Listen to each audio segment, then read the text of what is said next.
Ant-Man and the Wasp is a 2018 American superhero film based on the Marvel Comics featuring the characters of Scott Lang, Ant-Man, and Hope Pym, Wasp. Produced by Marvel Studios and distributed by Walt Disney Studio Motion Pictures, it is a sequel to Ant-Man in 2015 and the 20th film in the Marvel Cinematic Universe. The film is directed by Peyton Reed and written by the writing team of Chris McKenna, Erik Sommers, and Paul Rudd. It stars Rudd as Lang and Evangeline Lilly as Hope van Dyne, along with Michael Douglas. In Ant-Man and the Wasp, the titular pair work with Hank Pym, played by Douglas, to retrieve Janet van Dyne, played by Michelle Pfeiffer, from the quantum realm. Talks for a sequel to Ant-Man began shortly after the film was released. Ant-Man and the Wasp was officially announced in October 2015, with Rudd and Lilly returning to reprise their roles. A month later, Ant-Man director Reed was officially set to return. He had joined the first film later in the process and was excited to develop this one from the beginning. He also looked forward to introducing Hope van Dyne as the Wasp in the film, and insisted on treating Lang and her as equals. Filming took place from August to November 2017 at Pinewood Atlanta Studios in Fayette County, Georgia, as well as the Metro Atlanta, San Francisco, Savannah, Georgia, and Hawaii. Ant-Man and the Wasp had its world premiere in Hollywood on June 25, 2018, in the United States on July 6, 2018, as part of Phase 3 of the MCU. The film was a critical and commercial success, receiving praise for its performances, particularly those of Rudd and Lilly. Also praised was the humour and levity. The film grossed over $622 million worldwide, on a budget of $130 to $195 million. The cast includes Paul Rudd as Scott Lang, Ant-Man, a former petty criminal who acquired a suit that allows him to shrink or grow in scale while also increasing in strength. Following the events of Captain America Civil War 2016, in which Lang escapes from Raft Prison, director Peyton Reed said he's a fugitive in most of the first Ant-Man 2015 movie. He's just a bigger fugitive now. Rudd was interested in Lang becoming a regular person rather than an innately heroic or super, and to be driven by his desire to be a responsible parent. Evangeline Lilly as Hope van Dyne, Wasp, the daughter of Hank Pym and Janet van Dyne, who's handed down a similar suit and the Wasp mantle from her mother. The writers were excited to be able to give the character a proper introduction as the Wasp, showing her power set, how she fights, and what are the injustices that matter to her. Lilly felt the character receives incredible satisfaction from becoming the Wasp, something that she's been waiting for her whole life, which is essentially an affirmation from her father. Her relationship with Lang is more complicated than in the first film and includes anger towards his actions during the Captain America Civil War. Lilly felt it was important that Hope can be extremely empathetic and compassionate person, and that she should always push for feminine qualities to be apparent when she's dealing with situations. In her fight sequences, Lilly wanted to move away from the more masculine Muay Thai MMA style of fighting that she had learned for the first film, noting that Hope moves differently from a man, so her fights should have elegance, grace, and femininity, with a signature style young girls could enjoy and emulate. Michael Peña as Luis, Lang's former cellmate and a member of his ex-con security crew. There was less opportunity for Peña to improvise compared to the first film, where he and Rudd were still developing the characters during filming. Hannah John-Kamen as Ava Star, or Ghost, a woman with molecular instability who can phase through objects. She is only considered a villain because her attempts at survival clash with the hero's goals. The character is traditionally played as male in the comics, but the creative team believed the character's gender was irrelevant and felt that casting a woman would be more interesting. It was also allowed them to continue the father-daughter's theme that embraced the other characters in the film.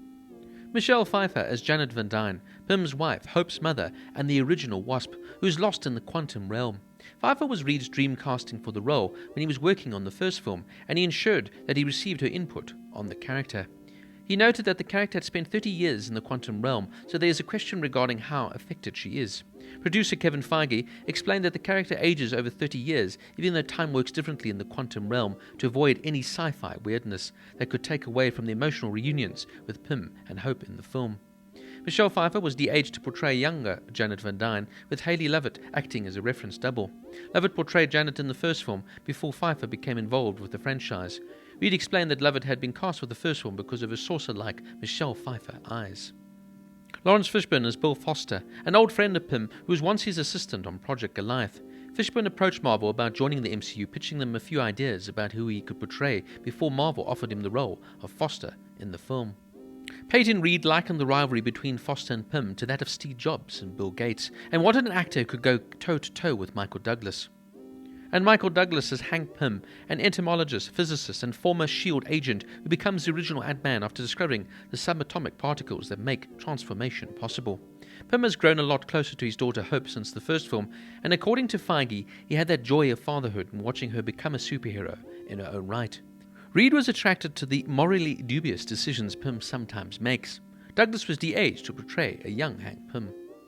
Now, of course, after the hugely heavy and emotional film like Avengers Infinity War, this was a much more brighter, lighter superhero movie, powered by the effortless charisma here, of course, of Paul Rudd and Evangeline Lilly.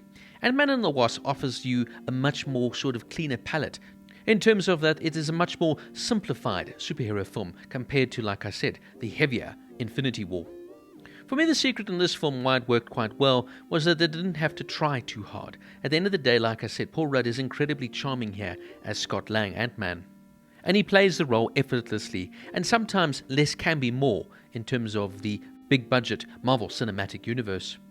Once again, the visual effects are incredible, and inventive use of shrinking and growing in the action sequences is always a pleasure to watch. I particularly enjoy the chemistry here between Lilly and Rudd, and their relationship is quite complicated, and also you play off the basis of will they or won't they the whole time, which just makes it sort of add another dimension to the movie. I, however, didn't quite find this film as good and as original as the first Ant-Man movie. It's kind of just more of the same really at the end of the day, and really sort of has a filler subplot to it. It's almost a film that was just made for the sake of moving along the story in a sort of slow manner. This is by no means one of the deeper, better films within the MCU universe, and it's one of those films that I can't say I'll remember favourably compared to the others. In saying all of that though, it's inoffensive, it's fun, it's easy, and it's charming enough to sort of float by. Also, with this film introducing now the quantum realm, this is where I find the MCU now sort of has gone off on a tangent into this otherworldly realms and overcomplicated science. Luckily in this film it sort of plays as a backdrop here, of course, for the Michelle Pfeiffer character, so it doesn't overpower the film. In saying that though, Michelle Pfeiffer is a superb choice here as Janet van Dyne, and she just brings a gravitas to the character and to the film that an actress of her stature can only bring. Once again, Michael Douglas is perfect here as Hank Pym, and I really enjoyed the addition of Laurence Fishburne as Bill Foster. As I say, this is a good MCU film, but it's certainly not one of those that's going to stand out when you look back on the whole series.